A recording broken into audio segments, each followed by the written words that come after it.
Assalamualaikum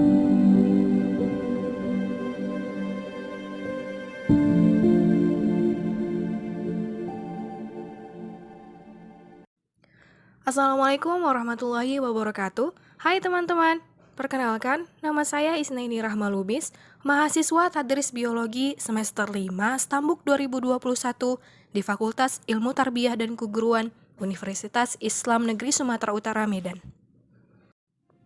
Video ini merupakan video pembelajaran tentang kajian ekologi hewan, di mana seperti yang kita tahu, ekologi hewan merupakan suatu cabang biologi yang khusus mempelajari tentang interaksi-interaksi antara hewan dengan lingkungan biotik dan abiotiknya, secara langsung maupun tidak langsung, meliputi sebaran atau distribusi maupun tingkat kelimpahannya.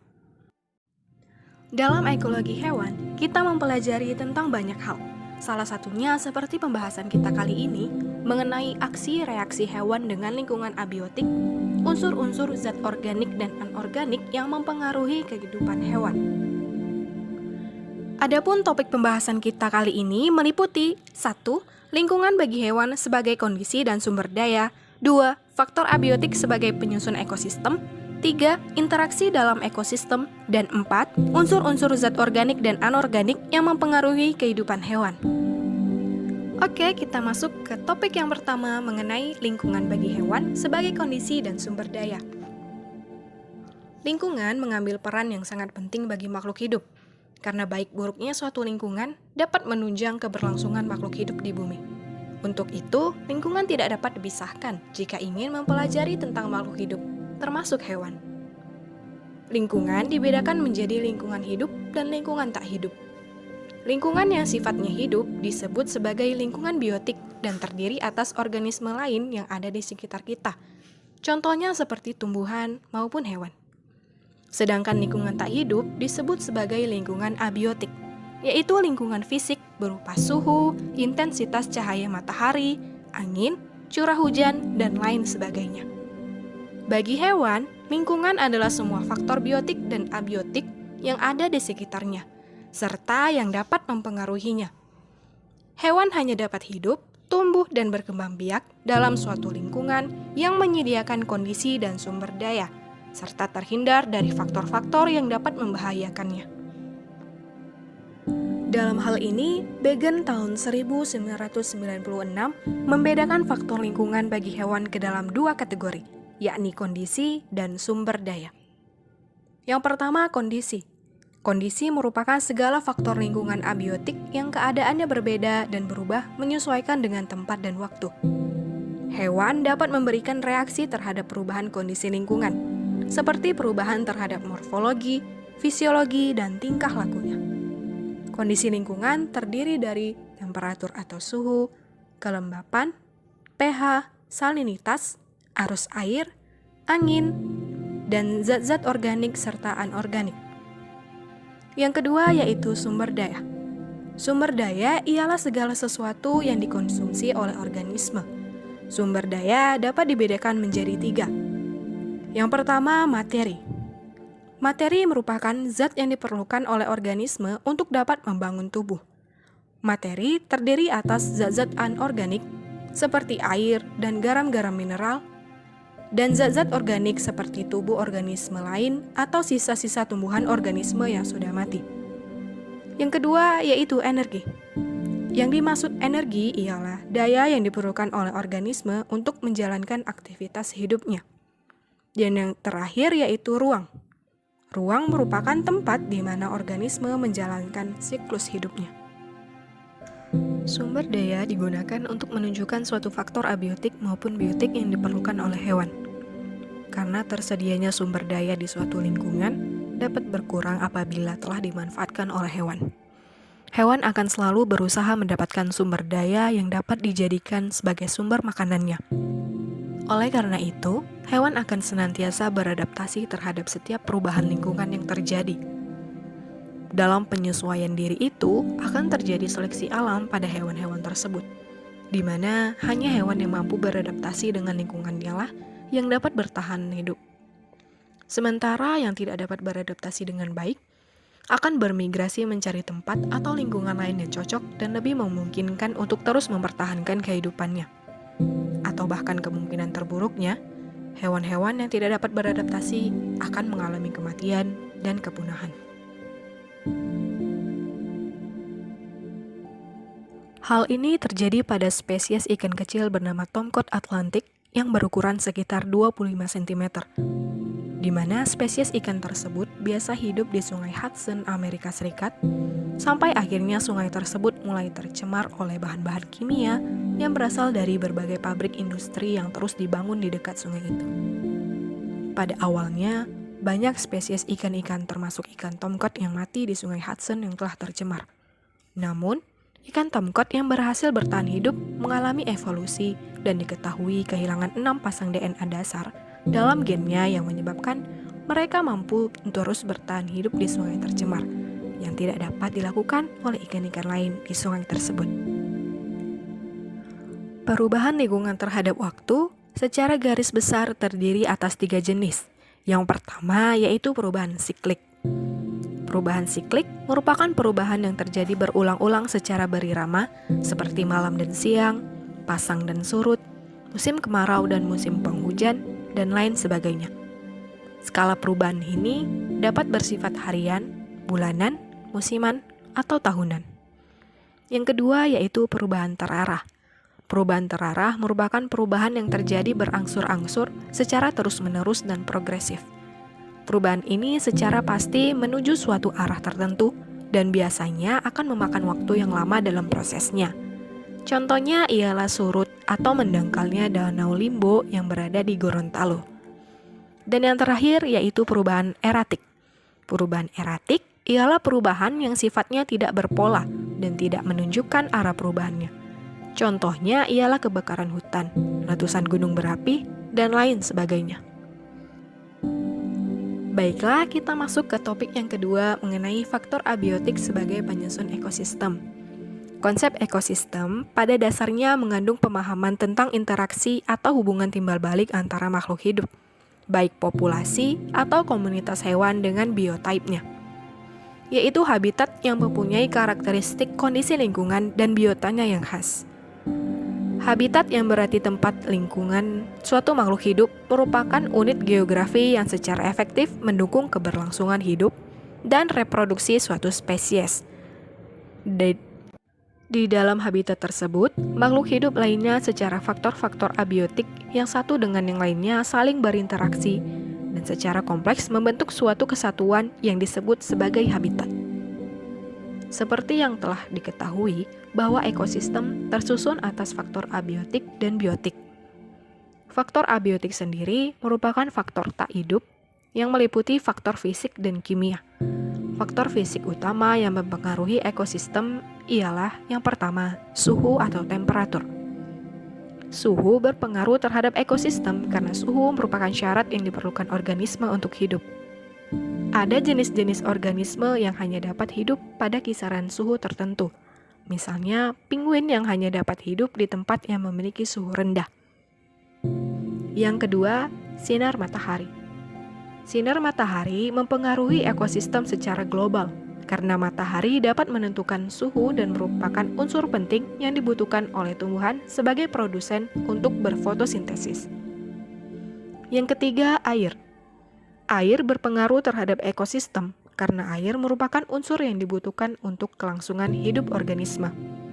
Selain itu, air juga berperan sebagai tempat hidup beberapa hewan yang hidup di air seperti ikan dan mamalia air.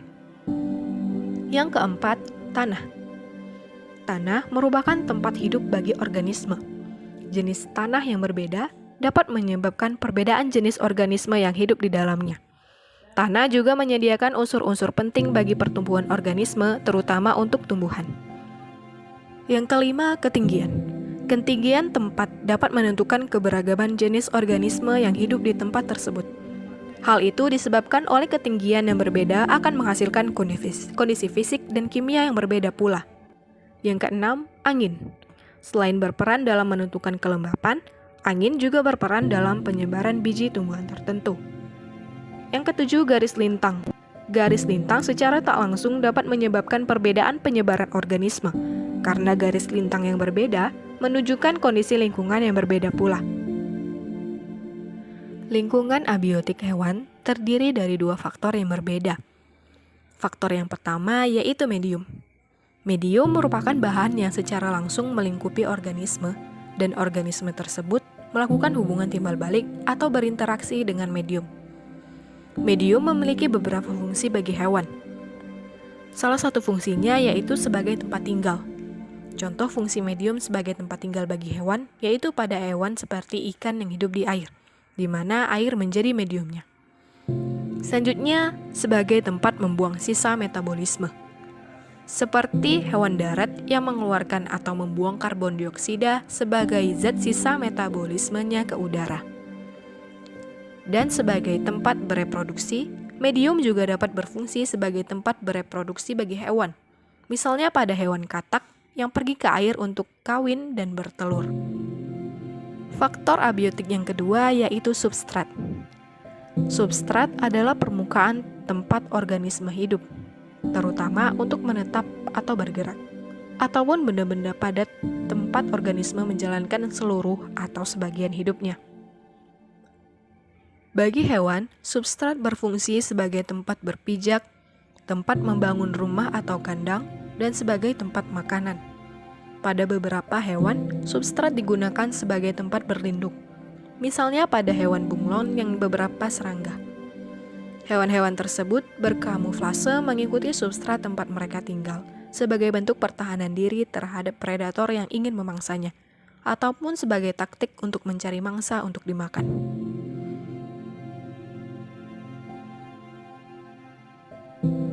Topik yang ketiga mengenai interaksi dalam ekosistem. Hewan dan organisme lain mempunyai hubungan yang saling ketergantungan dengan lingkungannya, sehingga timbullah hubungan timbal balik antara keduanya. Hubungan timbal balik tersebut yang kemudian menjadi ruang lingkup dari salah satu cabang ilmu biologi, yakni cabang biologi ilmu ekologi hewan. Dalam hubungannya dengan hal tersebut, Clements dan Brewer tahun 1994 menyebutkan bahwa terdapat 3 macam interaksi dalam suatu ekosistem. Yang pertama, pengaruh lingkungan fisiknya dengan organisme yang akan menentukan hidup matinya suatu organisme. Interaksinya dinamakan sebagai aksi. Aksi merupakan semua faktor ekologi yang mempengaruhi seperti suhu udara, pH tanah, atau periodisitas. Misalnya, cahaya matahari yang diperlukan oleh tumbuhan hijau untuk proses fotosintesis. Yang kedua, hubungan timbal balik antara organisme dengan lingkungan. Interaksi tersebut dinamakan sebagai reaksi. Contohnya yaitu reaksi antara naungan pohon dengan terbentuknya humus, atau reaksi struktur tanah dengan tinja yang dihasilkan oleh hewan herbivora. Dan yang ketiga, interaksi timbal balik antara organisme dengan organisme lainnya, yang interaksi tersebut dinamakan sebagai koaksi. Misalnya, rumput yang dimakan oleh hewan herbivora atau tikus yang dimangsa oleh elang atau interaksi predasi, dan interaksi antara kerbau dan burung pemakan caplak di punggung kerbau. Selanjutnya, kita masuk ke topik yang terakhir mengenai unsur-unsur zat organik dan anorganik yang mempengaruhi kehidupan hewan. Terdapat beberapa perbedaan antara senyawa organik dan anorganik. Perbedaan pertama terletak pada asalnya. Senyawa organik berasal dari makhluk hidup dan hasil fotosintesis, sedangkan senyawa anorganik dihasilkan dari sumber daya alam mineral dan bukan dari makhluk hidup. Perbedaan selanjutnya terletak pada unsur karbon di dalamnya, di mana senyawa organik terdapat unsur karbon di dalamnya, sementara pada senyawa anorganik tidak seluruhnya memiliki unsur karbon. Beberapa jenis unsur yang ada di dalam tubuh hewan. Yang pertama, oksigen. Oksigen merupakan unsur yang sangat penting dalam kelangsungan seluruh organisme, termasuk manusia. Oksigen bersama dengan hidrogen juga dapat membentuk air, yang merupakan pelarut utama yang ditemukan dalam tubuh hewan dan digunakan untuk mengatur suhu dan tekanan osmotik. Yang kedua, karbon. Karbon memiliki 4 siklus ikatan dengan atom lain, yang menjadikannya atom kunci dalam kimia organik. Rantai karbon digunakan untuk membangun berbagai unsur penting bagi tubuh seperti karbohidrat, lemak, asam nukleat, dan protein. Yang ketiga, hidrogen. Sebagaimana yang telah dikatakan sebelumnya, bahwa hidrogen ditemukan dalam air dan semua molekul organik. Yang keempat, nitrogen. Nitrogen dapat ditemukan dalam protein dan asam nukleat yang kemudian berfungsi untuk membentuk kode genetik. Yang kelima, kalsium. Kalsium merupakan mineral paling melimpah di dalam tubuh manusia. Zat ini digunakan sebagai bahan struktural pembentukan tulang, serta untuk regulasi protein dan kontraksi otot. Yang keenam, ada fosfor. Fosfor dapat ditemukan dalam molekul ATP, yang merupakan pembawa energi utama dalam sel, dan juga dapat ditemukan di dalam tulang. Yang ketujuh, kalium. Kalium adalah elektrolit penting bagi tubuh. Kalium digunakan untuk mengirimkan impuls darah dan pengaturan detak jantung. Yang kedelapan, natrium. Natrium digunakan untuk mengirim sinyal saraf dan membantu mengatur jumlah air dalam tubuh hewan. Kesembilan, klorin. Klorin adalah ion bermuatan negatif atau anion yang penting digunakan untuk menjaga keseimbangan cairan tubuh. Kesepuluh, magnesium. Magnesium terlibat dalam proses metabolisme. Ini digunakan untuk membangun struktural otot, tulang, serta merupakan kofaktor penting dalam reaksi enzimatik. Dan yang terakhir, belerang. Bentuk ikatan belerang membantu memberikan protein bentuk yang dibutuhkan untuk dapat menjalankan fungsinya.